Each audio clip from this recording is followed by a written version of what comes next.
Well, it's that time. It's the start of the 2016-2017 school year, and I want to welcome everyone back. Welcome back to the South Effingham Middle School family, and welcome all those of you who are new. We're very excited about the school year, and I think that is what I love. Just a new school year, new possibilities, new clothes, a clean school, a chance to start again. And I love it, and I hope that you are very excited about this school year. I hope the students are, and usually they come back very excited, so I hope that we can continue that excitement throughout the whole school year. I'm making this video so that we don't have to sit in the cafeteria and go through the handbook together. I'm going to go through it with you in this video. If you choose to watch this before pre-planning, that's great. You can do it anytime you want to, by the pool, on your couch, wherever you'd like. If you choose, and some people will, not to do any schoolwork until July 28th when you're required to sign in, that's fine too. After our breakfast, you can go back to your room and watch this video. And then that's why I scheduled the actual meeting for the afternoon of the 28th. So you'll have time in the morning to watch this video if you so choose, or you can get it done ahead of time so the morning time you can use getting your classroom ready. So that's why I chose to do it this way. So I'm going to go through the handbook. I've highlighted some things that I want to make sure that I address with you. You're going to see some changes in our handbook. Some of those changes are specific to us. Some changes are pushed down from the district, and some changes are pushed down from the state. So we'll discuss those. This is now, as you know, my first full year as principal. There aren't a whole lot of changes that I feel like need to be made. We were very successful and have been very successful under Miss Hodges' leadership, and I learned a lot through her and with her, and I feel like we were very successful as administrators together as a team. I don't see a whole lot that needs to change, but some things are just more my personality, and so you might see those changes in the handbook. And some of those are just procedural changes, and some of those also just will ask for some order in the hallways, passing times, things like that with students. So you'll see those changes as well. I'm going to give you every teacher is going to get a teacher binder. And in that binder is going to be a hard copy. I'm going to print out a hard copy of the handbook so you can look back at it at any time. The other thing that's going to be in there is your calendar. Just like you had last year, you'll have a new calendar with dates on it of things that are scheduled for the school. That will be in there as well. And it'll have learning walks will be listed on here. Your content team visits will be listed on here. One of the reasons I give this is so that nothing is scheduled when other things are planned. You know when I have scheduled faculty meetings, you know when we have test scheduled as a school, you know when we have learning walks and visits scheduled, so you won't plan other things. So I ask specifically counselors or IP teams to not schedule when there is a conflict. If you see something on this calendar, please make every effort not to conflict with it. The other thing that you're going to see is right here on Mondays. Mondays are going to be blank. We've decided to have Mondays as your protected planning days. And so there should be no IEP meetings, 504, or anything administratively scheduled for those days. Now, I can't specifically control whether you might have to sub on a Monday, but you'll have at least half of your planning because you'll only sub for a half of a period. I also chose Monday because of that. Most likely and usually it has been the case that there were the fewest number of subs needed on Mondays. So hopefully you won't have to sub on Mondays, but that's going to be your protected planning day. The other thing that'll be in there is your content team visit list. It's going to be on your calendar as well, but it also comes just in a list form. There'll be other sheets in there. There's going to be information about tutoring. We have a new discipline contract that I'm asking every student to sign. The other thing I have come up with is a school-wide matrix of expectations. The last thing that will be in there, and I think that you'll find this very helpful. This is a discipline matrix for teachers. It's a lot like what we have and we use on a daily basis in our office. And you can see mine hanging. It's yellow back there. So this will be colored on cardstock for you in your binder as well. But what it says is you have violations and yours has rules listed alongside it. next to the rule, so for example, rule number 1 is disruptive conduct. Talking out of seat, singing, beating on desk, horseplay, spitballs, sleeping in class. So then it tells you what steps you need to take for classroom discipline. So the first one is student-teacher conference. You're giving a warning, then a parent phone call, then a silent lunch or team detention, and a parent contact.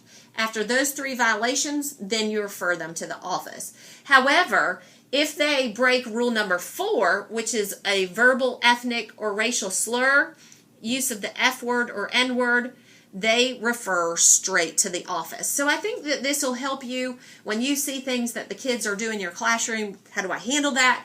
It's all right here in your discipline matrix, and that's going to be in your binder as well. We are asking again for, and some of you still have up on your walls outside your door, if you remember, at the end of last year, we went around and we're looking for classrooms to put people in. There are even teachers who are sharing classrooms this year because we are busting at the seam. When I ran the report this morning, we have 1,020 students, and that can vary from day to day, but I can also think it'll increase as people move in within the next couple of weeks. So we're short on rooms, and what that means, and it's going to be a crunch for paras for testing. So I have more testing room signs. If you are willing to use let us use your room, let paras use your room for testing during your planning time. We will be asking, and you let us know, and we'll get you a testing room sign for outside your door. So we'll talk about that as well. All right, let's go ahead and look at the handbook. The handbook should be attached to the email in which you got the link for this video. So let's go ahead and look at the handbook. And some of this is going to be repetitive, but I want to make sure you hear me so that when something happens throughout the year and you don't do what is in the handbook, I can say, hey, I told you that you needed to do X, Y, or Z. So make sure that you are following along, even if you think you know all of this information. Some of it may have changed just a little bit. A lot of it's the same. ASOP and absences, please make sure that you contact me by 9:30 p.m. You can text me, call me. My cell phone number is in there, but I need to know if you're going to be out the next day. Let me say this about that. One of the reasons that a lot of times we have teachers who have to sub for classes is that we are not notified till 6 or 7 o'clock the morning of. Well, when that happens, and even if it's put in ASOP at 6 o'clock, a lot of times subs have already made the decision they're not getting out of bed, or they're going to another school. So if you aren't feeling well the night before, your child's not feeling well the night before, and you think you may have to be out tomorrow, I'd rather you put it in ASOP and we cancel it. That way a sub has the opportunity to pick it up. So make sure you're putting it in ASOP as early as you can to give substitutes the option to pick up that job. And then make sure that you let me know before 7 a.m. on the day of if you're going to be out. It's also helpful to contact Miss Conley because she'll be the one getting you a sub. Usually, if you've contacted Miss Conley, she'll text me or I'll text Miss Conley. Make sure that you contact me, though, to let me know that you're going to be out. Let's talk about personal leave. Last year at the end of the year, I started a form because people would come to me and just say, hey, I want to take a personal day on May 10th. Is that okay? I might say yes, but then I forgot that you asked. So this way we have a form that you'll fill out. I will sign off and I'll give it back to Pam so that she'll know that that has been approved and she'll find a sub. You have to ask for a personal day at least 2 days prior to taking the personal day. Also, according to board policy, you cannot take a personal day the day before or after a holiday. So make sure you're paying attention to that when you look at what you'll be doing this next school year. You can't take a personal day the day before or after a holiday. You also can't take personal time during testing days, planning days, or parent-teacher conference days. So if we have a planning day the day after parent-teacher conference day, you cannot take that as a personal day. Most likely they're going to have different trainings on that day anyway. One of the things that the county has shared with us is that they're also going to try to protect your time this year and not pull you from your classes to train you, like all ELA teachers come and work on a benchmark or all social studies teachers come and work on theirs. So instead, they are going to use you on planning days. And some of you were used before school started so that you could get your work done before school started. And some of you even got stipends for that. You get 3 personal days. So you may have 10 sick days, but that doesn't mean you have 10 personal days. You only have 3 personal days. So make sure you use those wisely. If you need to use 4 personal days, one of those days is going to be docked. You're not going to be paid for that 4th day. So be very careful. Next on page 8 is academic discipline. So this year we're going to really push and support you in academic discipline to the point that we have decided to make Miss Brown the administrator that's going to be over academic discipline so that she can help you with that. We decided to do that because we also see the tie between what she's doing with RTI and with the academic discipline. So that's why Miss Brown's going to be working with you on academic discipline. And it's intended to help you have a support system for students whose lack of effort is having a negative impact on their overall average. So students who have A or B averages, we're asking you to contact those parents and make sure that those contacts are documented and use team discipline, but they don't need to be referred to us if it's not having a negative impact on their overall average. So we're also asking that you follow these steps that are on page 9. The first thing is to investigate what's going on. Why aren't they completing their work? The second thing is to notify. Notify parents. Make sure that you document that in your contact log in Infinite Campus. And then discipline. Academic discipline must be progressive and should be given with warning, team discipline, afternoon detentions, and then send them to the office. And follow-up. Give them time to get it in gear, and hopefully they will change. If not, you don't see a change in their behavior, refer them again, and it will be progressive. After they've been referred 4 times for academic discipline, they will then be referred for behavior. It becomes a behavior issue after the 4th one. So again, Miss Brown's going to be supporting our academic discipline. Accounting, make sure that you are putting in for whatever you need to purchase by a purchase order. You cannot buy something without requesting a purchase order or putting in proscenium first. I'm responsible for all funds associated with the school. If you have funds that you need to deposit, you need to do so by 12 o'clock. All money should be counted, the coins should be rolled, and appropriate paperwork should be filled out. Instructional budget, anyone maintaining a budget through the Board of Education's instructional allotment will need to fill out the appropriate forms through the IS office. So Ms. Dennison is in charge of instructional budgets. Each content area has instructional money.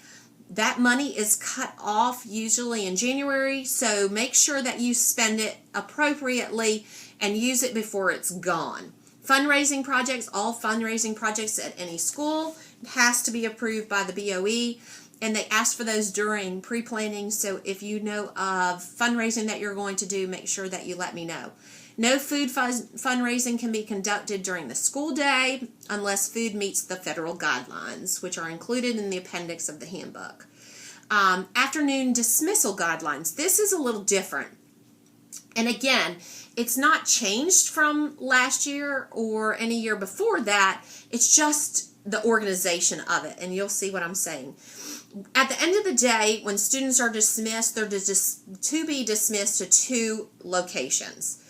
So they're either going to the front door to be a car rider or a walker, or they're going out your grade level wing to be a walker to the high school or to be a bus rider. Those are the only 2 places they should be going. Students are not going to be allowed to be picked up in the parking lot out front. It's dangerous. It's a safety issue. Nor are they going to be allowed to get into cars on Highway 30. Some of the students act like they're a car rider. A walker. They walk out onto Highway 30 and get in a car, and that's not going to be allowed. They are also not allowed, if you're a bus rider, students riding the bus are not allowed to go to the stable. All bus riders need to go straight out the ends of the hall. Students are not allowed to walk home after any school functions. So if you're a coach, if you're having a social, any parties or afternoon gatherings, students are not allowed to walk home after school. Students are to remain in the classroom until the bell for dismissal. They're not to be in the doorway, in the hallway, waiting on dismissal. Have them seated in your classroom waiting for dismissal. And then you're to report to your duty station once the students are dismissed. And we'll talk about that in another section. Assessments, assessment dates are going to be in the calendar that I told you will be in your binder. We really have very few assessments this year, and that's something we're going to talk about. Essentially, the state has passed down, and then the county has taken it on, that we will have no more SLOs. There will not be any SLOs for any connections classes, nor anyone who doesn't have the milestones. So instead, we will only have the milestones this year. We will not have benchmarks for science, nor will we have them for social studies. So the only thing we will have are milestones tests. With that being said, we're also going to have fewer milestones tests because the Senate bill has taken out science and social studies for 6th and 7th grade. So that means if you're teaching 6th grade math and ELA will be tested on the milestones. 7th grade ELA and math will be tested on the milestones. 8th grade is the only grade where all 4 subjects are going to be tested on the milestones, only for 8th grade. And then we're going to talk about how that's going to affect your TEKS as well. Because if there are no SLOs, because if you're a 6th or 7th grade science or social studies teacher, how are you showing your growth measure? That's the question. And I'll talk about that in a few minutes. All right, attendance. Homeroom teachers should take attendance in Infinite Campus during homeroom. Make sure you put it in Infinite Campus by 9 o'clock. If you've marked a student absent and they come in, make sure that they have a pass from the front office. They should have a pass. If not, send them back. At the beginning of each period, make sure that you look at and take attendance. I ask that specifically, too, of connections teachers. A lot of times there's movement between classes. We've had times where children have gone a whole 9 weeks and gotten grades and not even been in that class. You need to know who's in your classroom, whether they're there or not, especially if something were to occur at the school, if there was an emergency. Notify Ms. Donaldson if you have a student that's missing, if a student is skipping, they're hiding in the bathroom. We need to know so that we can look that up. Homeroom teachers will need to make individual phone calls when a student is absent for 3 consecutive days. Again, that's a county policy that we're putting into our handbook as well. So homeroom teachers will need to make individual phone calls when a student is absent for 3 days. Before or after school function, when a teacher holds an after-school function or before school, he or she is responsible for the students until all students have been picked up. Behavior management philosophy. The staff members should model behaviors they expect from their students to display, and we will too as administrators. They must show respect for students by valuing them, regardless of the difficult stage they may be going through in development. At South Effingham Middle School, we're committed to providing a nurturing environment for young people to grow and become responsible adults. Our goal is to help develop good citizens who will contribute to the well-being of the community in which they live. Students must not be sent to sit alone in the hallway. You cannot set students in the hallway. As a matter of fact, that's a law that you can't just leave them alone in the hallway like that. Please be respectful when addressing students' behavior. We do not like to come down the hall, even though you've pulled the child out, you're not doing it in front of the other students. We don't like you to berate them or belittle them. Let's respect them just like we'd want to be respected as well.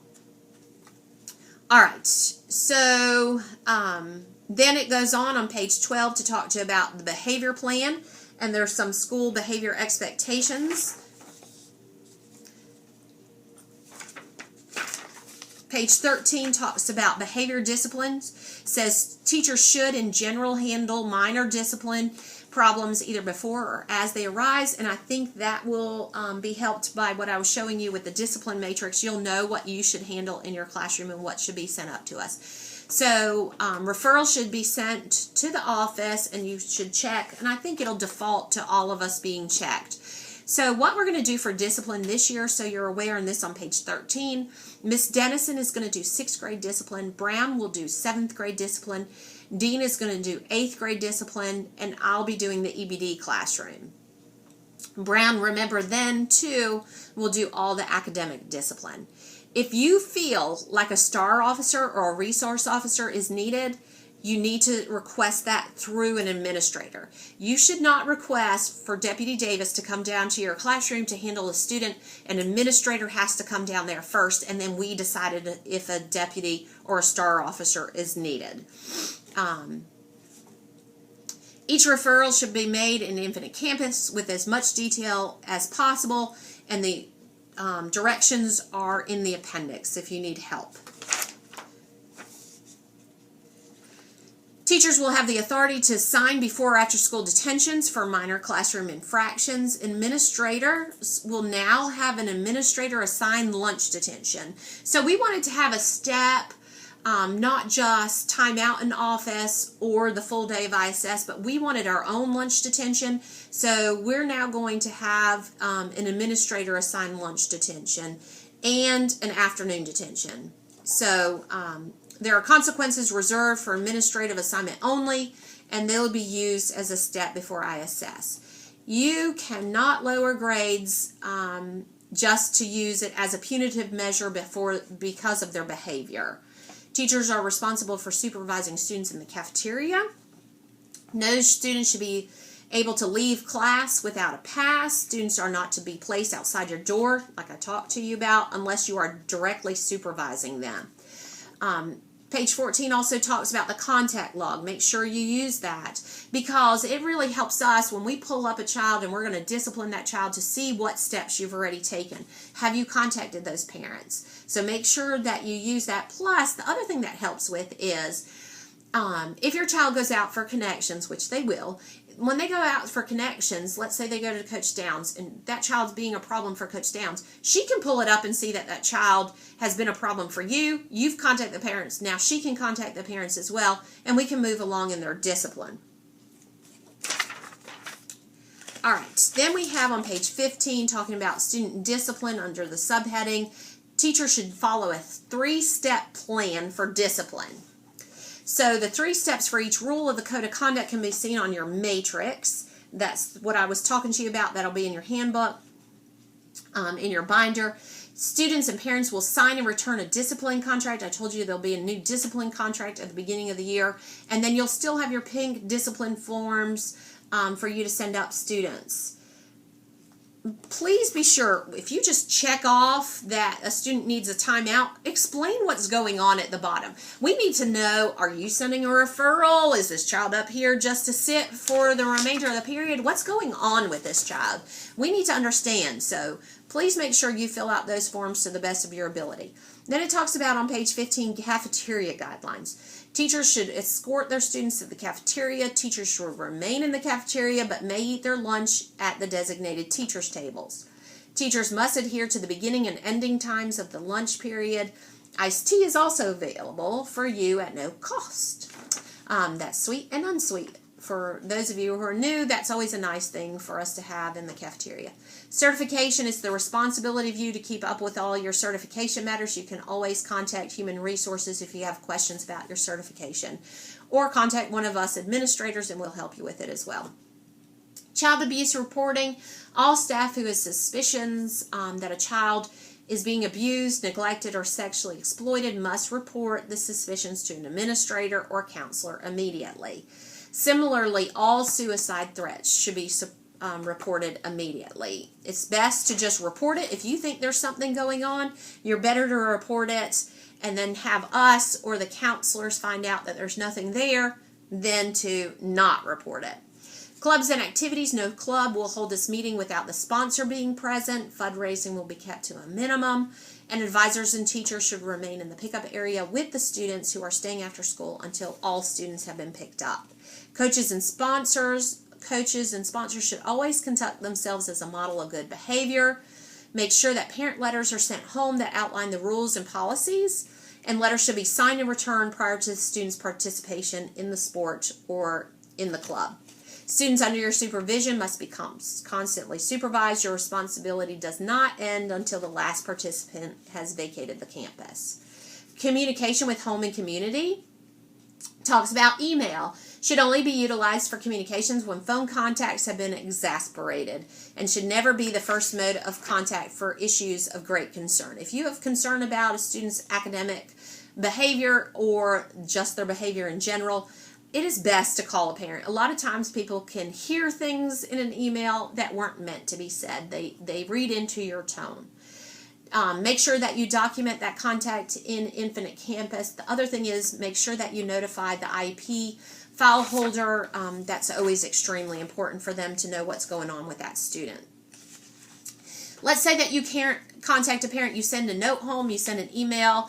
If it's unconfirmed, if they haven't written back, then really we can't confirm that they have gotten that contact. So make sure that you note whether you have gotten something back from them or not. We also still have the good news postcards. If you'd like to send a good news postcards, the IS office has some, and I actually have some in my office from when I was the IS that you can send home. I still have the one Miss Carter sent to Kira hanging on our refrigerator. So parents do like hearing good things about their children if you want good news postcard. Make sure that you're logging communications, like I said, in Infinite Campus. That's the best way to do it. Plus, I'll be honest with you, what I did last year when I was doing my TEKS evaluation, I printed. There's a report I can run that prints how many contacts you have posted in Infinite Campus in the contact log, and I can use that under communication. So, and I remember Miss Holcomb had a whole bunch of communications that she logged. Now, some of you log it elsewhere, but unless you are showing us, unless it's in your TEKS notebook or elsewhere, we can't really document it. So it's a great way to document it in Infinite Campus. Page 17 talks about complaints, concerns, and grievances. Grievances by an individual or group should be settled within the school if possible. If you come to me and you have a grievance, talk to me about it. If I can't settle it, we can go to the school board and see if they can settle it, and we'll go from there. All right, page 19 talks about the Student Code of Conduct, which is also in the county handbook. Then it goes on to talk about confidentiality. Don't share information with non-custodial parents. And I know this can always be difficult. Make sure you check the flags at the top before you talk to parents. Make sure that they are listed on there. Make sure that if you have questions, you see Jennifer Davis. If you have a question, ask her before contacting those parents or giving them information or giving information to parents that shouldn't have that information. All right, conferences. The county will have scheduled conferences in the fall. That's October 6th. And then in the spring, February 9th. That'll be on your calendar as well. You must make every attempt to have a scheduled conference with students who are failing your class and students who you are concerned about. And we'll talk about that as conference comes up. Page 19 also has copyright laws, and the copyright laws are there. It talks about whether you can show a videotape in the classroom. If you purchase a videotape, can you show it in your classroom? You can absolutely show it for instructional purposes. Make sure that it's tied, though, to instructional objectives. Then it talks about counseling services on page 20. It says that if you have any, like if a student mentions death, suicide, or exhibits signs of self-mutilation, make sure you send them to the counselor's office immediately. The student should not be left unsupervised during this period. An adult should bring the student to the counselor's office or request an administrator or counselor to come to your classroom. Sherry Hall will have last names A through K. Anthony is L through Z. And you know Beverly Donaldson is our counselor secretary. Talks about the services that are available if you need them. Then possible reasons for referral. If you want to, you feel free to refer a student at any time, and there's a whole list of reasons that you might refer a student to the counselor's All right, let's office. look at curriculum. That's on page 21. Essential questions need to be posted and addressed each day. Also, the standards should be posted as well. Curriculum requirements for math. The 6 essential elements of an effective math lesson should be used, and it should be in your lesson plans. It talks about the use of thinking maps, and then this year ELA teachers are going to be using Right Score. It talks about the thinking maps requirements, and I assume that we're going to be hearing more about that from the board office. On page 22, it talks about daily announcements. There is a form at the back of your handbook, and actually it was there last year. My concern is for Miss Anthony. I don't know how she handles it. She's very patient with it, but she gets little slips of paper, half sheets of paper. People just rip off things. She gets some emailed, some handed to her. There's a form. Let's try to make every effort to use that form so that she can have it in an organized way. That is going to be extremely helpful to her, I am sure. So make sure that you make copies, if you need to, of the form that's at the back of your handbook, which will be printed out and put into your teacher binder for your announcements. Delivery students should not be receiving things like flowers, balloon, and candy. We're not going to allow that. Also on page 22 talks about the department heads. There are a couple of new department heads, and that's on page 22. Then it talks about drugs and weapon searches. Essentially, it says if you suspect that a student has a drug or a weapon, contact an administrator immediately. Do not conduct the search yourself. But also don't allow that student to leave your site, go to the trash can, things like that.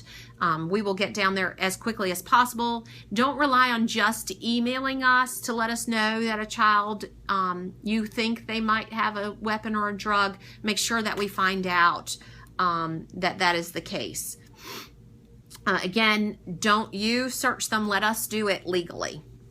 Dress code talks about the dress code, and this section talks about student and teacher. And one of the reasons I put student and teacher in here is because really you can use the student dress code as a guide for how you should be dressing, and we'll talk about that. It's the responsibility of everyone in the school to make sure that students are conforming to the dress code.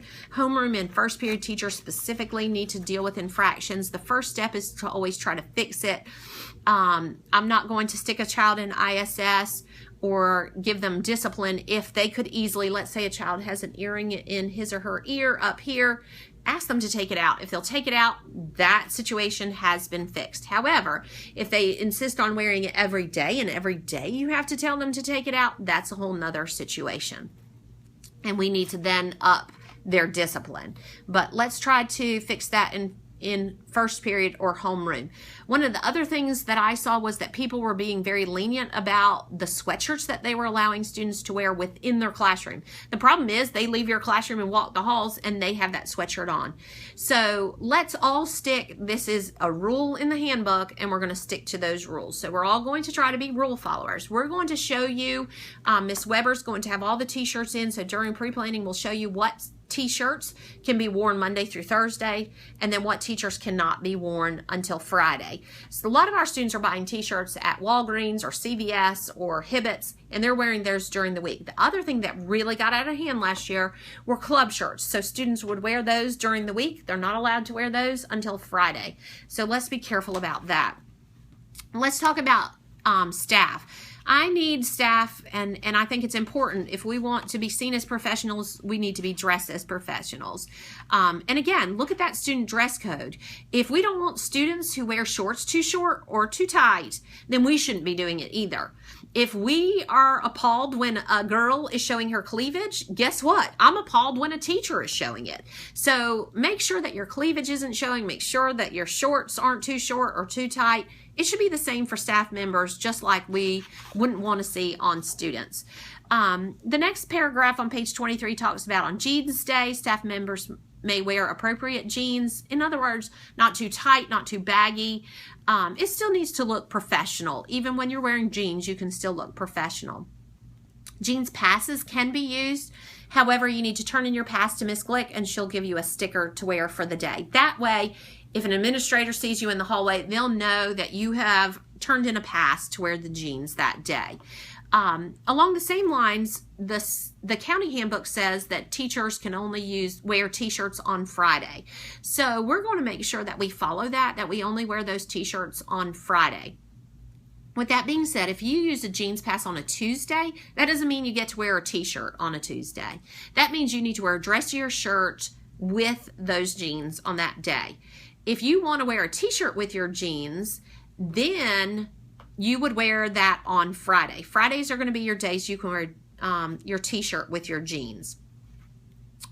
You make sure that you wear your Name badge daily. The other thing that it talks about on here, only coaches and players can wear t-shirts on game days unless there's a fundraiser. Piercings in the cartilage cannot be worn. This is for staff. It's going to be hard for me to tell a student, hey, you can't wear that earring in your cartilage if their teacher that sent them here is wearing one. So be careful with that. Males are not to display piercings on any portion of the body. Visible tattoos are not allowed and must be covered. No flip-flops. Sorry, Miss Elkins. Maybe we'll do something where you can earn some. And it talks about PE teachers and what they're allowed to wear. Then we go over to page 24. Emails, at a minimum, email must be checked before school, during your planning time, and after school. And then if you're at home, it gives you the email address to check it at home as well. Make sure that it is school-related business. Don't try to mix your personal and school-related emails. Professional manner is consistent with all other communication. Be careful. Some of you still have religious statements as a signature line. You cannot have that. We had sent out an email last year that asked you to put our mission statement, and that's our suggestion, is that you put a mission statement as your signature line. So you need to take off the religious statement, and actually that was passed down from us, from the lawyer for the State Department of Education, that said that again, separation of church and states, teachers should not have legally a mission statement that is religious. I mean, a religious statement as their signature line. So you'll want to take that off. School-wide email broadcasts need to be approved. Before you send something out to the whole staff, make sure that you ask if you can do it. There are emergency buttons in your classroom. Make sure those are used for emergencies and not just to find out where a child is or where a teacher is, okay? So make sure that you use that button for things that are emergencies and not something that could be handled at a later time. Talks about, too, on page 24, emergency procedures. All safety procedures for fire drills, tornado drills, and lockdowns are kept in every room. Check with Christy Brown. She's in charge of safety. She can help you with that. You should also have a safety bag in your room that you can grab if there is an emergency. Make sure that you have one. If you're new to the school, be sure to check and make sure that you have a safety bag. It should be behind your door or near the door so that you can grab it on your way out. Employee work day. Teachers, we need you to sign in at 7:55. We are allowing students to leave the cafeteria at 8 o'clock. We need you in your classroom at 8 o'clock and not signing in at 8 o'clock. So that's why we need you to sign in at 7:55, and then you're here till the buses leave in the afternoon. If you have a duty station, and we'll talk about duty stations in a minute, but if you have a duty station, I need you there at 8 o'clock because that's when the children are being released to go down to the classrooms. Make sure you also check your mailbox daily. When you're signing in the mornings, there may be information in there, mail and such, that you need. All right. Field trips and excursions. If you have a field trip, make sure that you request a bus 21 days prior to the trip. We have the new field trip request that's online. All of you were supposed to be trained in that. I assume there's going to be another training this year for those of you who are new. But if you need help with that, it's very easy. We can help you with that. Make sure you notify the lunchroom of field trips and make plans for students to purchase a sack lunch from the cafeteria. All grade levels need to have the same field trip. Hear me say this, and this is according to the county guidelines. 6th grade, teams 1, 2, and 3 all need to go on the same field trip.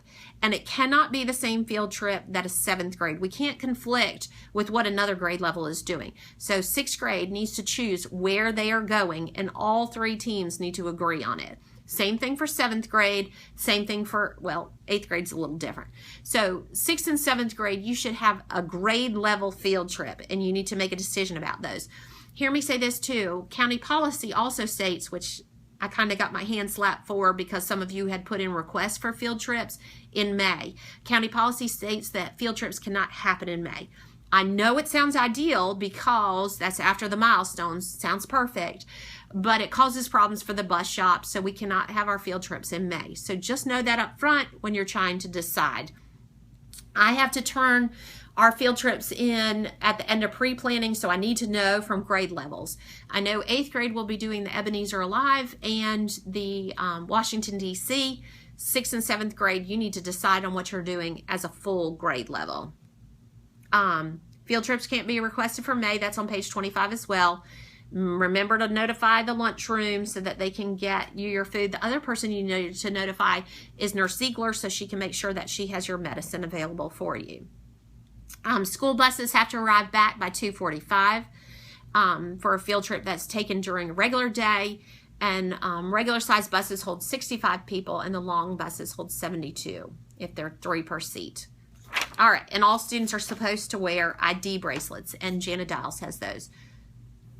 All right. Be sure, the other thing about the grade level field trips, somehow every time it seems like special ed students are left out of the notification about the field trip. Make sure you pass out your information about your team field trip during homeroom while those resource special education students are in there.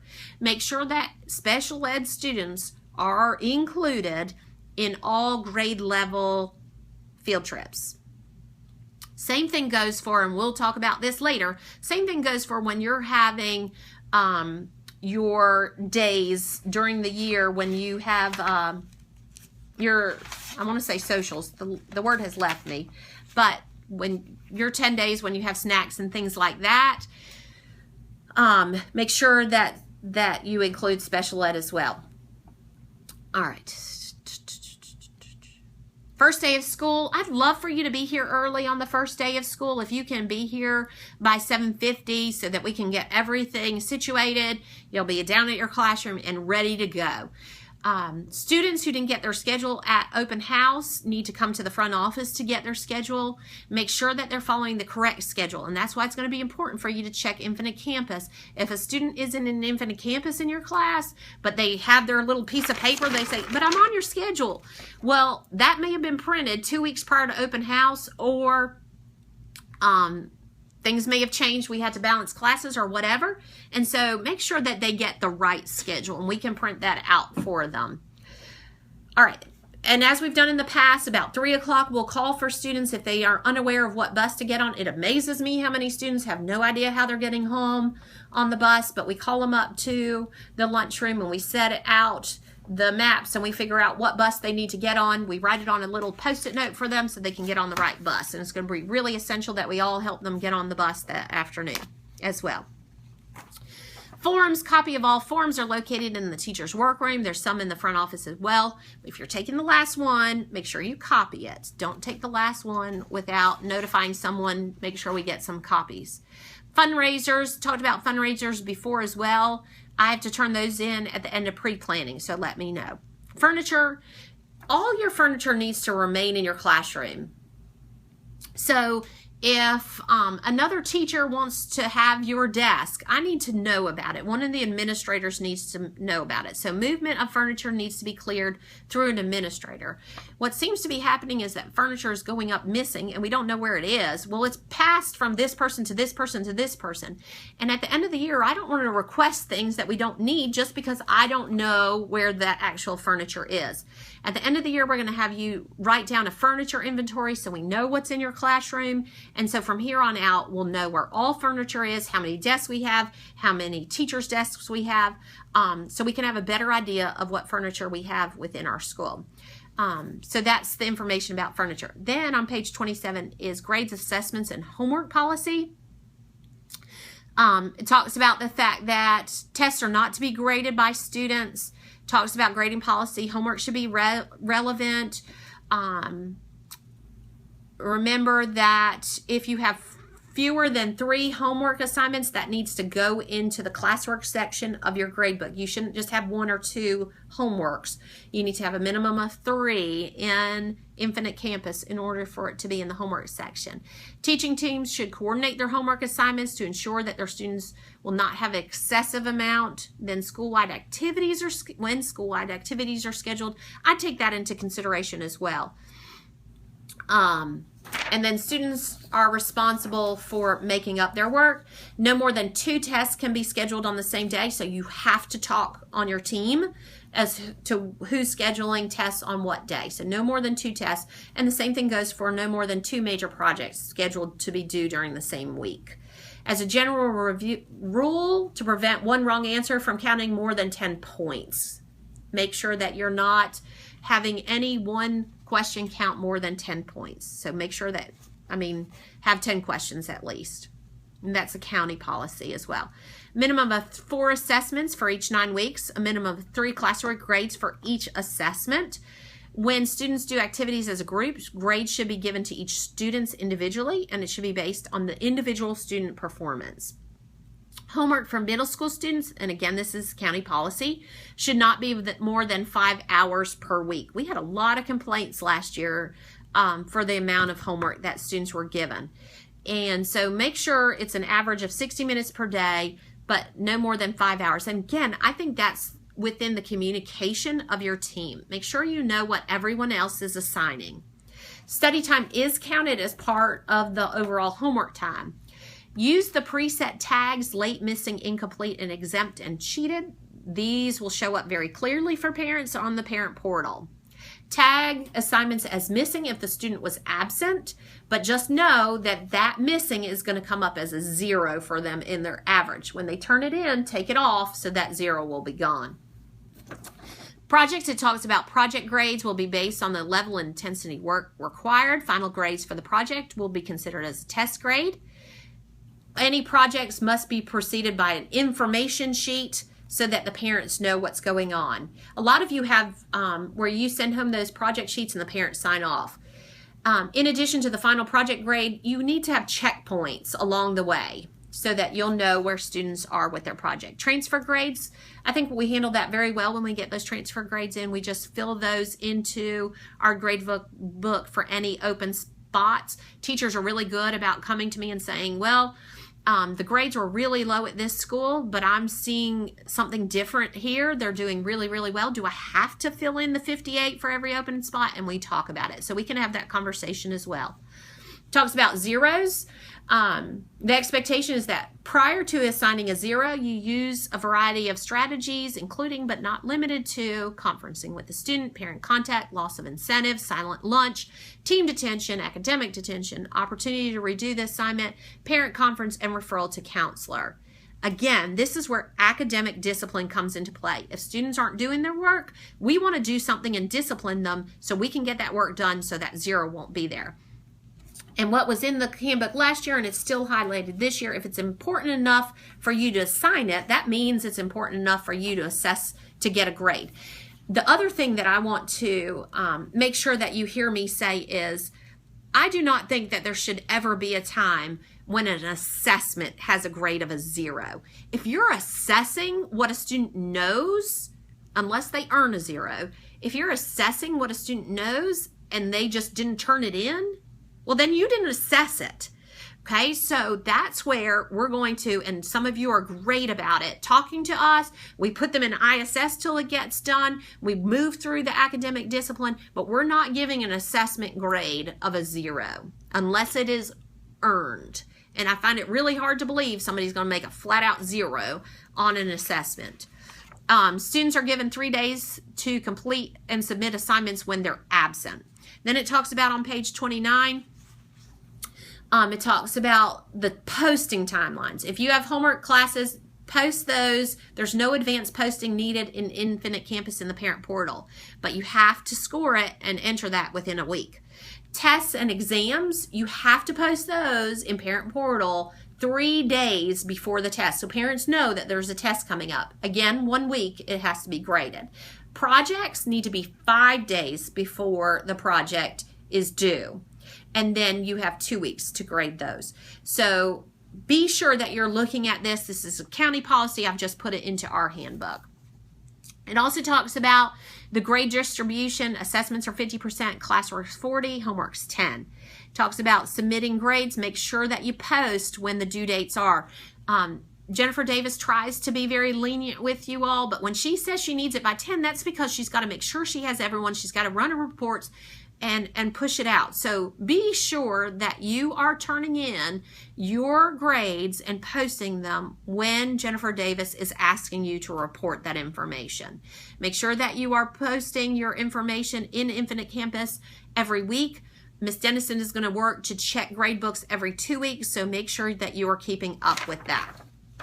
Page 30 talks about guest speakers. There's a form if you'd like to have guest speakers. I'd love for us to have more guest speakers than we've been having, but that form's in the back. Talks about homeroom. I'd like to see us use homeroom more of a structured time. I don't think we should have students sitting in their seats or sitting on desks.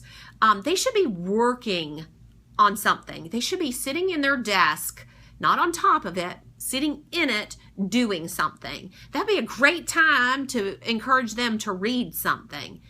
This isn't a time for students to walk the hall. You just want to get them out of your hair, so you send them to walk the hall. They have to have a pass, and we will stop them and send them back to get a pass. So make sure you have passes for students. They shouldn't be going to breakfast and then to the bathroom and then to the stable. Okay, so control what students are leaving your classroom, and the kids that are in your classroom, control them and give them something to do. If you're keeping those kids for first period, start something. Give them their bell work to do. Get something accomplished during homeroom. Just don't have them sitting there on their phones, standing up, walking around the room. I'd like for it to be more structured. So I guess that is one of the difference that I would like to see us do this school year. Again, it's the organization, it's the order that I would like to see more of in your classroom, especially during homeroom. Honor roll has to have a combined average of 89.5 with no individual grade lower than 85. You know, parents ask about that all the time. Yearly honor roll, they had to have honor roll for each of the 4 9 weeks. And we have that at the end of the year. That always comes up as a problem. In-school suspension, only an administrator can assign in-school suspension. As much as you might want to send them there, only we can assign that, and it's progressive. So they would have had to have had other discipline prior. Not necessarily, it depends on the severity of what they have done. Make sure that you send your assignments to 8:30 to ISS as quickly as you can. Miss Creech has them in there all day, and you know that if they're idle, they're going to get in trouble, so let's give them work to do. It's always nice, too, to stop by during your planning period to verify if your child has accommodations in there that they're getting those. Students are not permitted to do any school functions if they've been in ISS. Few reminders about ISS. Make sure that you're turning in things that take regular class time periods, and make sure it's relevant to the class. Talks about on page 31 ineligibility information. And remember, ineligibility is by semester, so it's the previous semester. So a student who will be eligible or ineligible for this fall, it would have been based upon the spring. Okay? Summer school attendance does not change the child's eligibility from the spring. So sponsors and coaches are responsible for verifying that. Internet, there's the intranet. It's a special section, and that's in your appendix as well, that where there's lots of information and lots of forms for school personnel to access that information. Leaving the building during the school day. I did make some changes here, so listen to this part closely. So this process allows for educational team members to leave during the time of day when they are not supervising students to attend to those needs that arise without having to declare the use of sick or personal leave. Please know that these incidents should be kept to a minimum and should be approved by an administrator. However, the following procedures will be followed. So on your planning, if you need to go run and do something because something has come up, this new procedure is in place to handle that. But I ask you to please not step on our toes and use it on a daily basis. Okay, students can't be left unsupervised. Teammates or others should not be asked to supervise your class in order for you to do this. Meetings, conferences, and others are not missed. If you're not doing any of these things, you can take time. Make sure that you sign out with Ms. Glick at the time of your departure and return. Make sure that you've had it approved by an administrator. The staff member leaving the building must be the person signing out and signing back in. Staff members with last period planning and afternoon duties must be present for the dismissal of students. So if you have an afternoon duty, you have to make it back in time for your duty. If staff member leaves the building during planning time and is gone longer than planning time, then the staff member will be charged with leave time. If a staff member needs to leave and will not be returning, then it's going to change into a sick leave or personal time. You need to talk to me directly.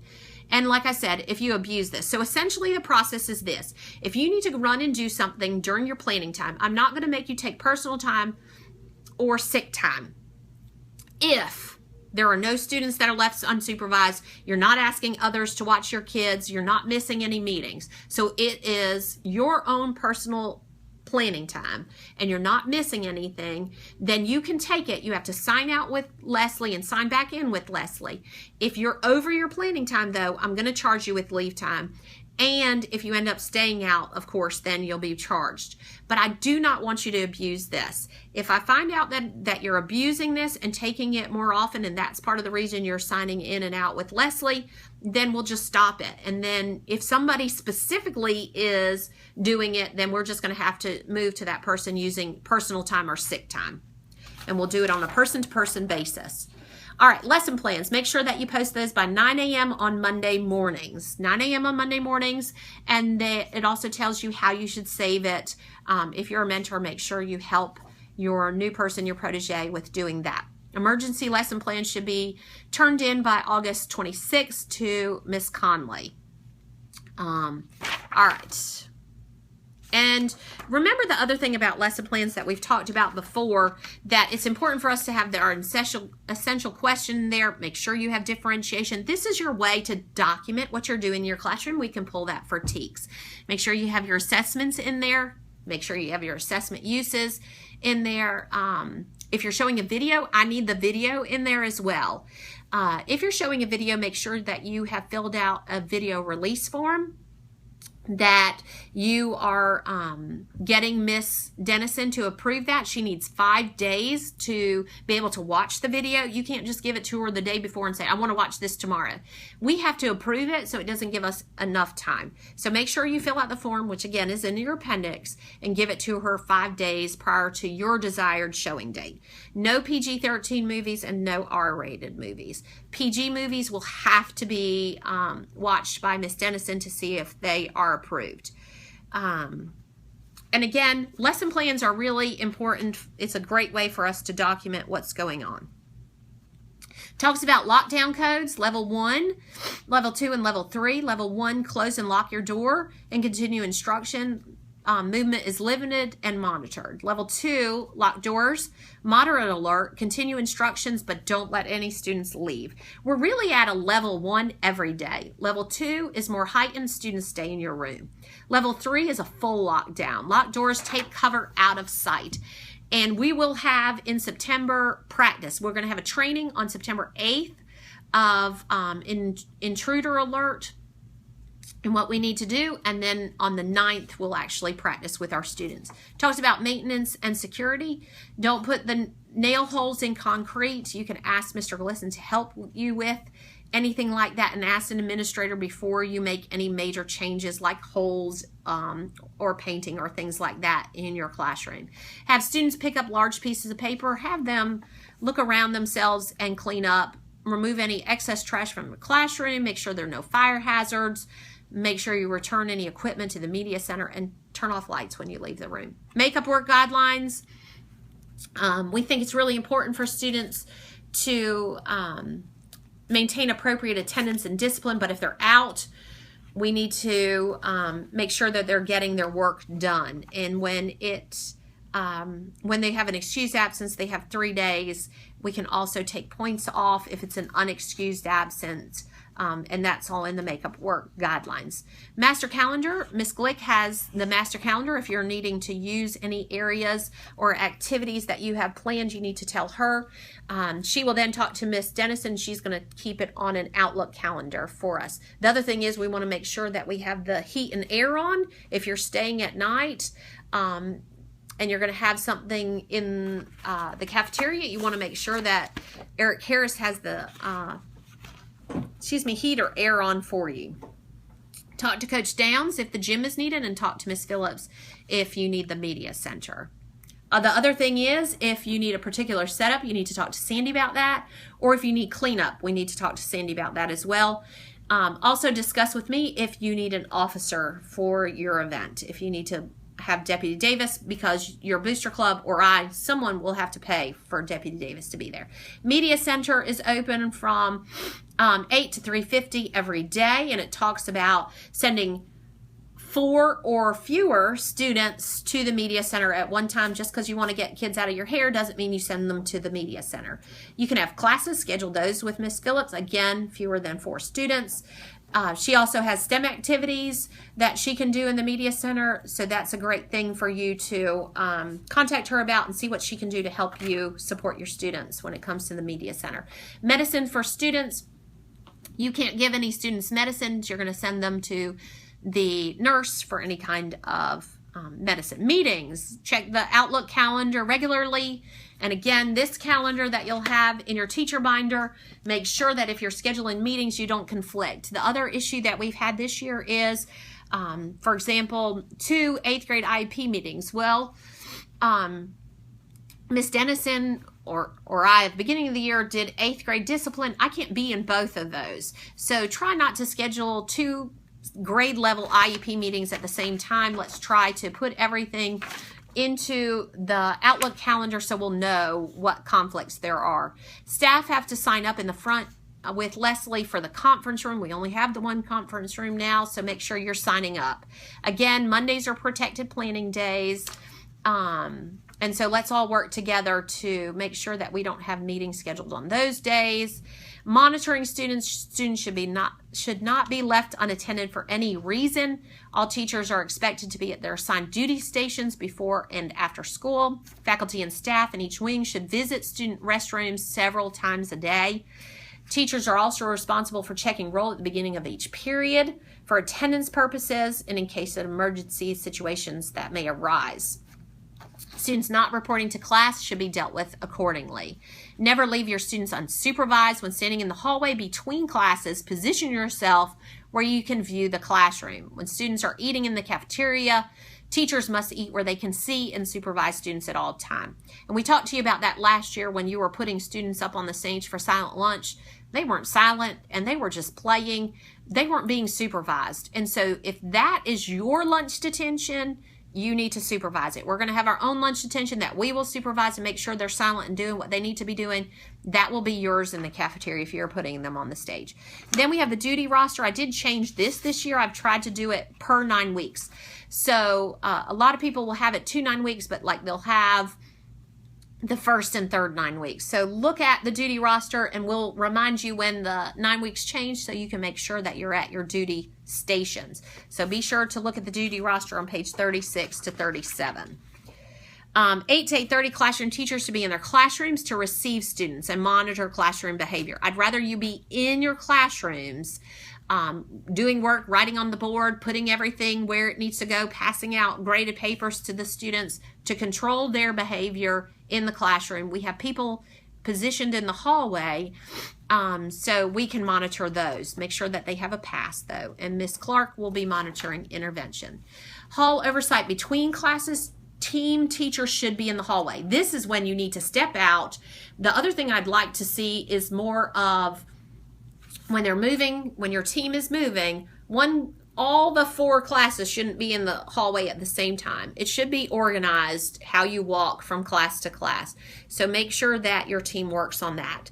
Also, when going to connections, teachers should remind their students to walk on the right side of the hallway. All teachers should follow their classes to the front of the school to monitor, and then you go back to your classroom. So follow your students to the front main concourse. That way then, Seelig, Godomsky, Sisk, and all that are going to be standing in the hall to receive them, and they can see them from that point. So we're monitoring the students. So connections teachers must be in the hallway to receive their students. So when first period's coming, connections teachers be in your hallway to receive those students, and the first period the homeroom teachers are going to walk them down. That's for 6th, 7th, and 8th grade. I need you to walk your students to the front, and then you can go back to your classroom. Sports and team event management. Again, it's all about managing and monitoring those students. Page 37 also has afternoon duty roster. Talks about 6th and 7th grade and Connections Hall departure. Each team and the Connections teachers will develop a plan for walking students to the bus ramp. All 6th and 7th and 8th grade and Connections teachers will talk will walk their bus riders to the ramp, and then a minimum of 2 teachers will stay out there. So that's a little change. Everyone will walk to the ramp, and then 2 teachers per team will stay out there. Please plan on your team which 2 teachers remains with the buses. So if I've been chosen to remain with the buses for this 9 weeks and I'm absent, somebody else should choose to step up for me and remain with the buses. We need a lot of bus. That seems to be where most of our discipline happens, is out at buses. So we need as many of you out there as we can. So we're asking for 2 teachers per team to stay out there between the buses. The rest of you will walk them to the bus ramp, and then you go back. 8th grade teams will develop a plan and coordinate with me on monitoring the car rider pickup. Please turn in the plan of 1 person per 8th grade team to me before the first day of school. And please do not schedule coaches during their coaching season. Try to schedule them when they can be out there. It doesn't help me when you schedule Coach Cox to be out there with us during baseball, and then he's not out there every day. So make sure that you don't schedule them when they have sports. All right, parties. We don't have parties. Then planners. SEMS planners have been purchased by the stable. If someone loses theirs, it's $10 to get a replacement. Pledge of Allegiance. Students should remain silent during the moment of quiet reflection. They should stand for the Pledge of Allegiance. Please help keep students silent for the pledge and the reflection. It seems to me that I stand in the main concourse and I can just hear students. Make sure that they're silent. There should be a flag in every classroom. Let me know if you don't have one. And make sure that students are also listening to morning announcements. A lot of times kids or parents will say, well, I didn't know that was going on, or I didn't know that had happened. Well, they're not listening. All right, professional ethics on page 39. Represent your school in a positive way. School policy should be followed whether you agree with it or not. And you can always discuss. If you would disagree with any school policy, the administration would be happy to discuss it with you. Discussion should be with the administration and not everyone else. Be cautious of talking about students in a setting in which confidentiality may be compromised, and support your peers. And we'll talk more about ethics. You'll have to look through the whole code of ethics. All right. Page 39 talks about reporting offenses. Page 40, professional learning communities. We're going to have, just like we did last year, academic team, and you'll have your academic team notebook that you have to sign. And then you'll have your content teams that are supposed to meet on Tuesday, and we come in there to meet with your content team. And then faculty meetings are supposed to be on Thursdays of each month. I try to do the flip faculty meetings, but there are times we're going to have to meet face-to-face, such as the training for the intruder drill or the training for milestones, things like that. So Thursday will be when we have those. If not, I'll do a flip faculty meeting if there's any information that I need to get to you. I need you to watch those videos, though, so that you can be in the know. All right. All staff members are required to attend faculty meetings unless you've talked to an administrator. You can't just assume that because you have coaching or something else that you're excused from it. Purchase orders, requisition for purchases, make sure you fill it out prior to picking up any purchase. Money collected, we do not cash checks for students, and make sure you get that money in to Ms. Dials. Reporting of grades, report cards will be posted on Parent Portal, and you'll be given a deadline by Jennifer Davis. Relocation of class. If any time your class leaves your classroom, make sure you notify Kim Jones as to where your class is going. Retention guidelines and timelines. There's information about third 9 weeks, what's going to happen at the end of the year when we need to find out from you, and we'll ask you for information about who is in jeopardy of being retained. We'll also send letters home for attendance and for grades about possible retention, and we'll talk about what's going to happen at the end of the year. RTI, SST, and IST process. Make sure that you're communicating with Ms. Brown. If you have any concerns about students, if children are failing your class, that may be a time that you want to talk to her about where they need to be in the tiers, and make sure that if you're doing paperwork that you submit that to Miss Conley, and Miss Brown would be happy to help you with any of that. We shouldn't have students who are failing and going to summer school, and we've never talked about that, the fact that they may need to be in the tiers.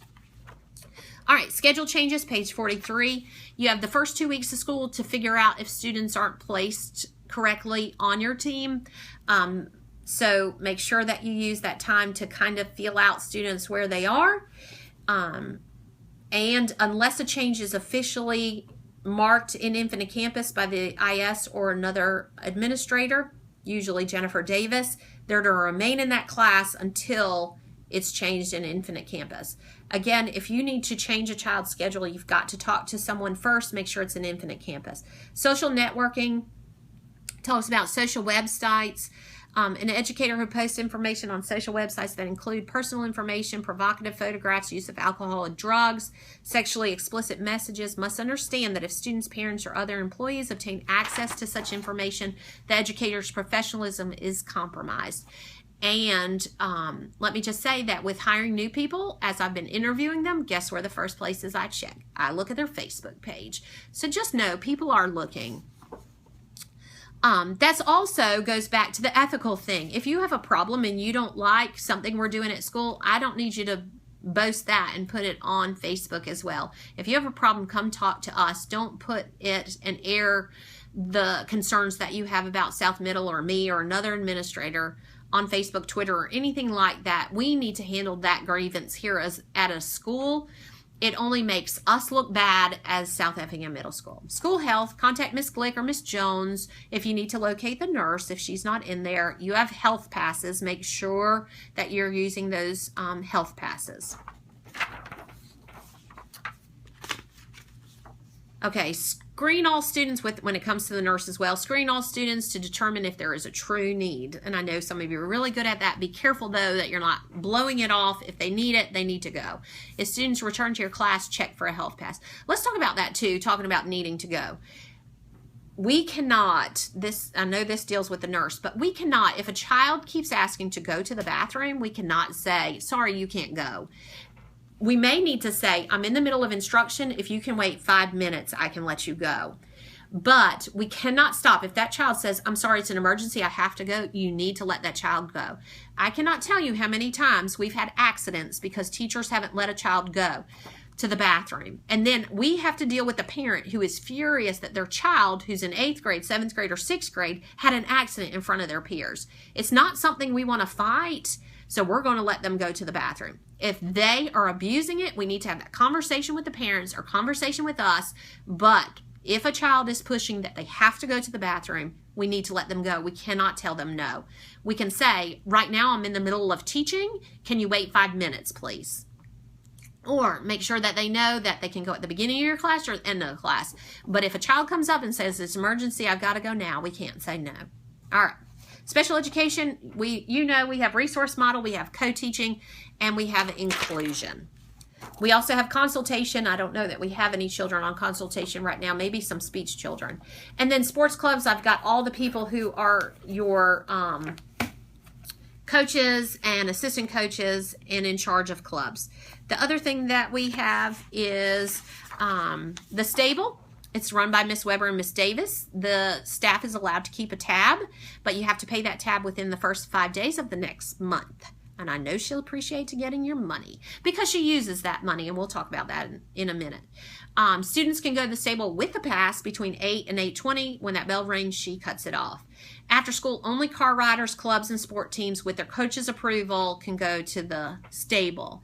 The stable donates a lot of money each year to various needs. If your club, classroom, or sport has a need, you need to submit a form to Miss Neesmith. There's a new form to request money from the stable, and the stable requests are in the appendix. I will sign off that I know, and that way I just know about what requests are being made. I'll sign off and I'll give it to Miss Weber for consideration. Then there's staff. There's a lot of changes in our staff. There'll be hopefully 14 new staff members and 2 changes, which is amazing. All right. Then on page 48 talks about the STAR program. Remember, if you need a STAR person to come talk to your students, you need to talk to us first. Administration has to make that decision. Page 50, teachers, children. If you have a child that comes to your classroom before school or after school, let them remain in your classroom or another designated classroom and not wander the hallways. If staff members have pre-K students, we had a lot of pre-K students last year. What happened was, though, with a lot of those pre-K students, we had several parents taking their pre-K students over to the high school. We will just have one designated person to take them over there. Miss Dennison is in charge of that. So if you have a pre-K child that's going to the high school, talk to Miss Dennison, because you have a homeroom, and if you have a homeroom, you need to be monitoring those students in your homeroom. You're not going to be able to just take your pre-K child over. So we'll have one designated staff member who does not have a homeroom, or who may have a child and doesn't have a homeroom, whoever it may be, to take those children over to the high school, because I need everyone to monitor their homerooms.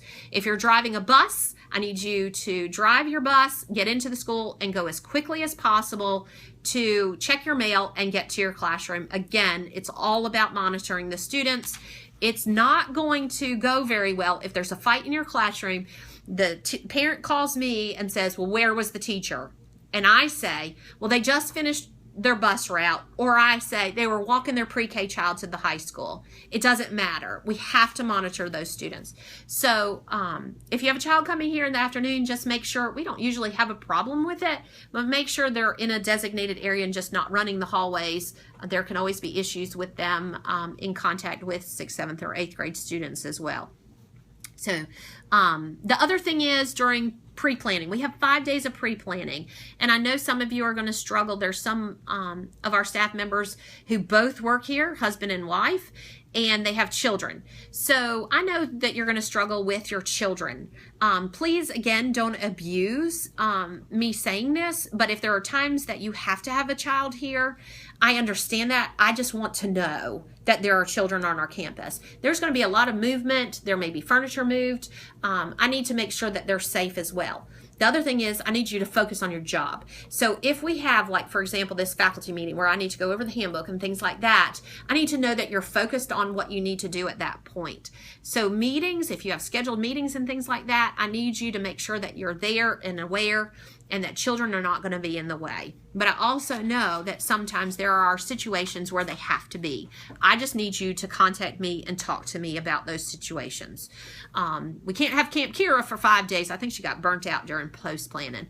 But there may be people that we can have, other students, even if I can pull Kira in to watch the kids during our faculty meeting that we have on the first day, I can look into that.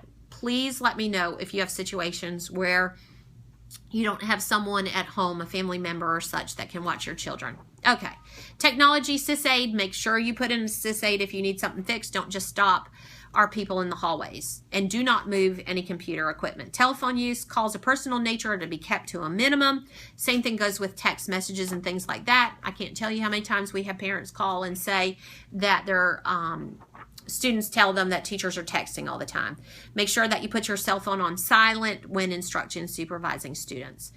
Phone calls pertaining to situations regarding students should be postponed till your planning period or taken out into the hallway. Just be careful of confidentiality. Students should under no circumstances call a parent from their telephone if they're sick. They have to go to the nurse's office. A lot of times a parent will come up here, I'm going to pick up my child, they're sick. Well, how do you know? They called from the bathroom. Anyway. Student cell phones should be turned off unless you've directed them to use it. If a student has his or her cell phone during class hours out and you haven't asked them to use it, follow the protocol for cell phone. Now, if it's an accident and a child's cell phone just buzzes and they didn't realize it was on, I don't know if I were a classroom teacher that I would discipline the child for that. I'd say put it on silent, just like we rectified, like we talked about earlier with the earring, take it out, turn it off. But if they have it out and they're Snapchatting or texting, by all means, please follow the cell phone policy. Testing. At this point, the only testing we had, I talked about it earlier, is the milestones and ELA and math, 6th and 7th grade, ELA math, science, and social studies for 8th grade. But, all right. Testing. Then we go to substitute notebook. I'm making for each of you and it's somewhere on my desk here, a substitute notebook that I want you to keep in your room where your TEKS binder is. This way, no one can say, I don't know where the subplans are. They should be in here. Your emergency ones, I'd keep a set of emergency in there as well, just in case. The other thing I'm going to have in here is your pink sheets, just in case they need to send anybody up for any reason. I'll put some pink sheets in here. I'll also put the emergency procedures in here so they can find those. I've made 2 other forms that are going to go in here. They're notes for the substitute. If you have any students that you know have allergies or some kind of medical issues, I want you to put it on here so it can be in the notebook. And then I also am giving you, and will be in there, notes from the substitute so they can write down any information to you about how the class was, or where they got in the lesson, things like that. So you'll have a substitute notebook, and that will go, like I said, where your TEKS binder is.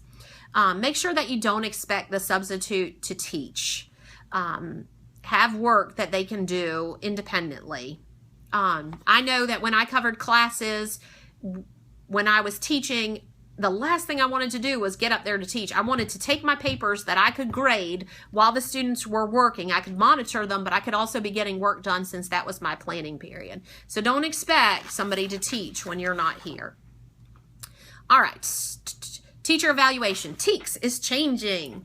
So we're going to find out more specifically, but if you received a certain score on your TEKS from last year, and the county's going to differentiate what that score is. But if you received a certain score, you will have a flexible evaluation this year, meaning that we're going to have 2 observations for you.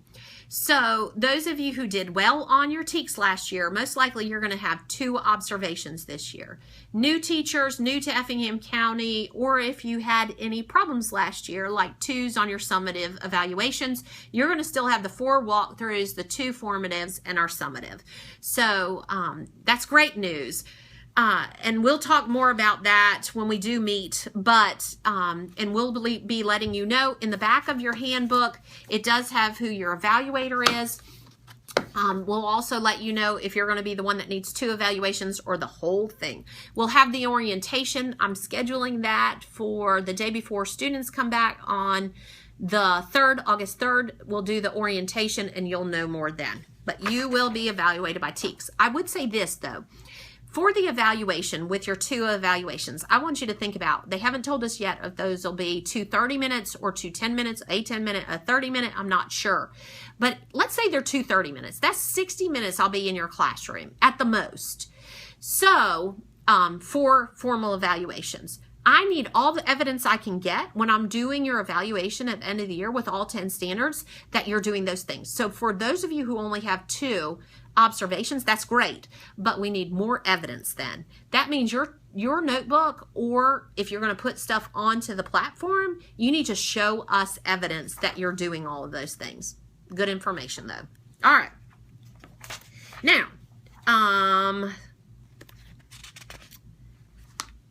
textbook guide. I think I skipped something.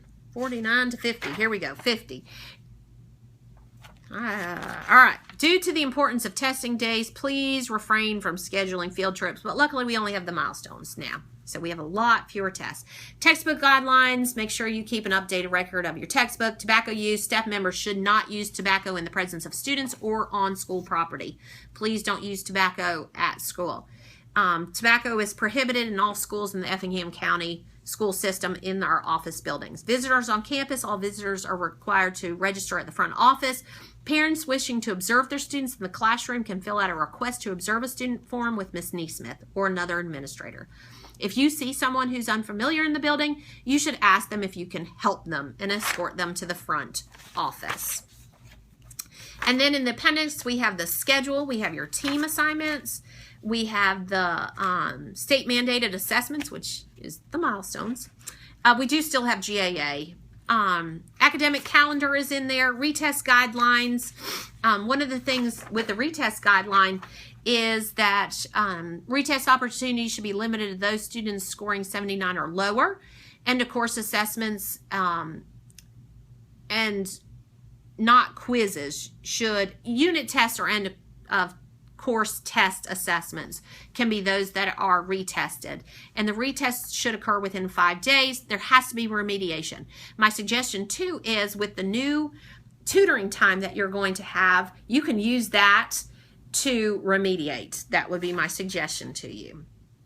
The student's IEP or 504 plan always takes precedence over the guidance of the above. So let's say a child had an 80, which this says a 79 or lower to retest, but the IEP says they can retest. Well, then that over supersedes this, so just pay attention to the IEP first and foremost. Interwrite system is on here. Help desk, SysAid. Make sure that you see the instructions we're using SysAid and ASOP. If you have problems with ASOP, let me know. Approval for announcements, which was in there last year. We need to make sure we use that instead of our crumpled up pieces of paper or post-it notes we give her. Here's an employee address form. You need to get this to Miss Glick, and I believe it says by August 4th.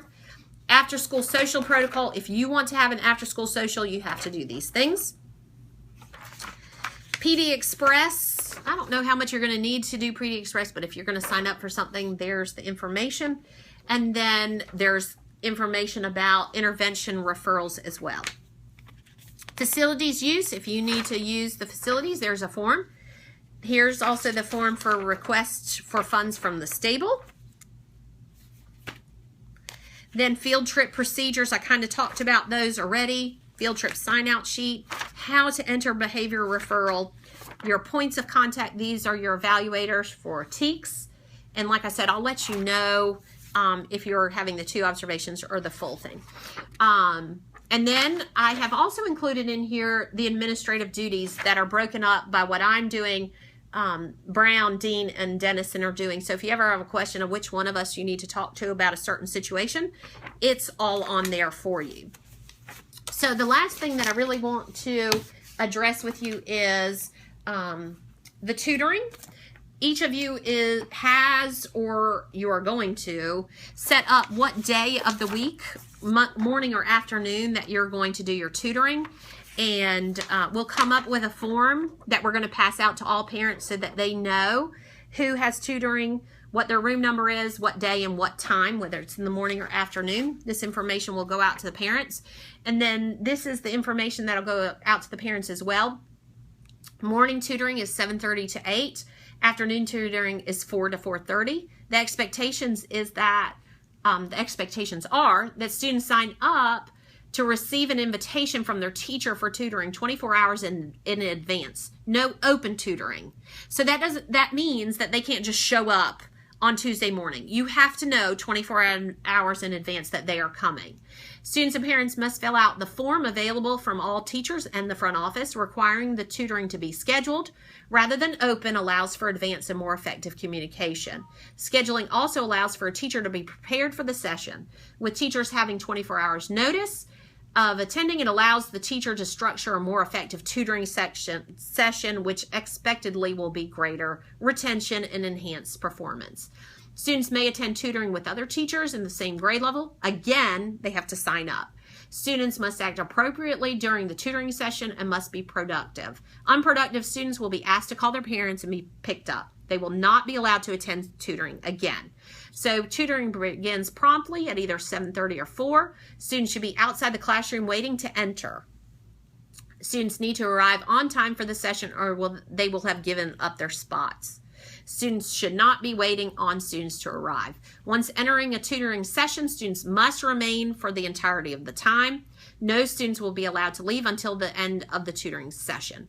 In cases where a student simply needs to retake a quiz that lasts less than the allotted time, then students will continue to remain and use the remainder of the time as a study hall. This is for their safety and accountability. If a parent arrives and needs the student earlier than the end of the scheduled tutoring session, the parent will have to enter the building and physically escort the child from the tutoring session. At 4:30, upon completion of the tutoring session, students will need to exit from the front of the building. It is expected that all students should be picked up between 4:30 and 4:35, as no adult supervision will be available beyond this point. If a parent is late picking up the child, the student will not be allowed to attend tutoring sessions in the future.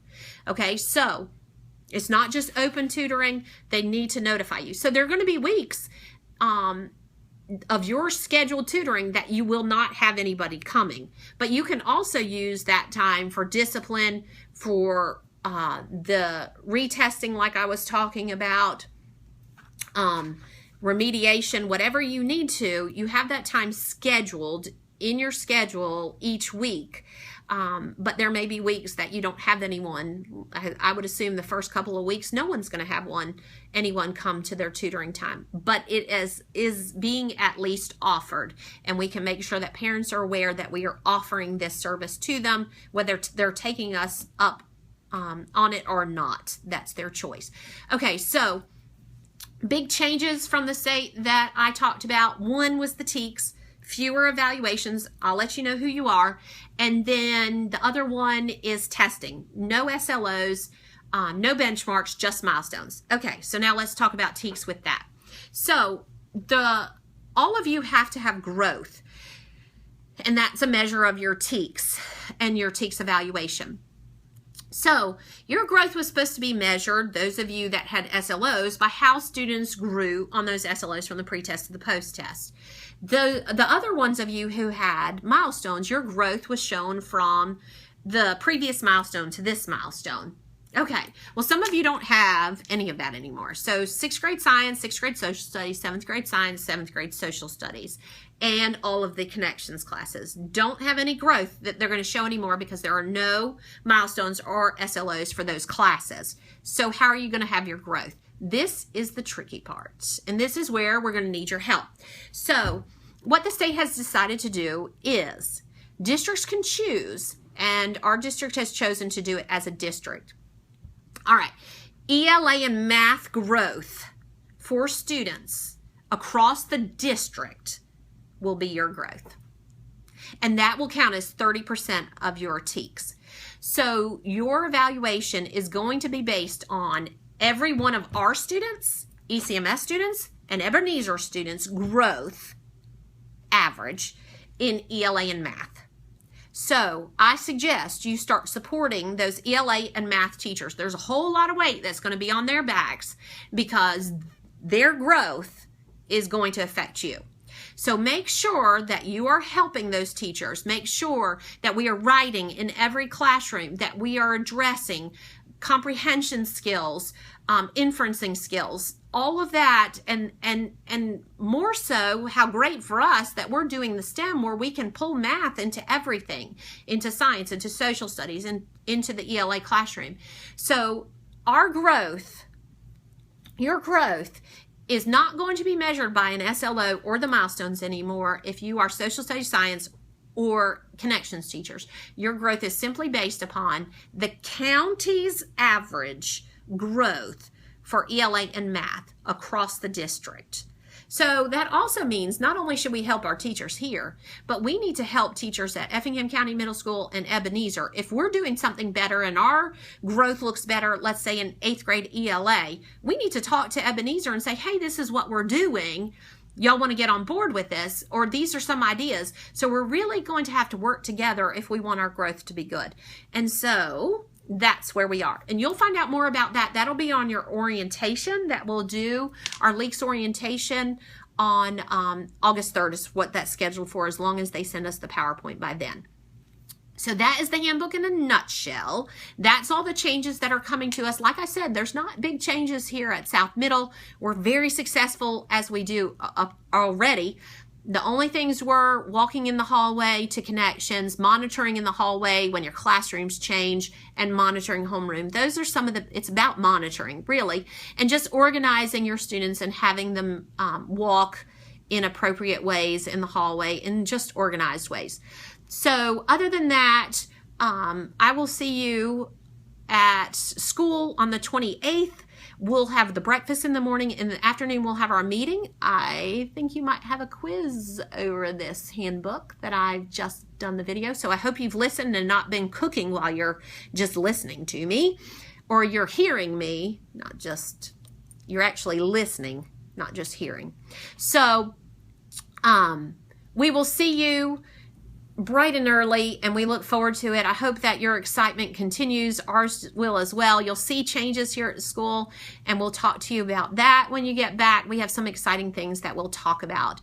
I'm very excited, and hopefully this will cut down on the time that you have to sit and listen, because that was the whole handbook. So there might be changes. I want to talk about data. I want to share milestone scores with you, make sure that we celebrate those as well. And then we have some little activities we'll do together as a group, but I think you'll enjoy it. So enjoy the last couple of weeks, and I will see you soon.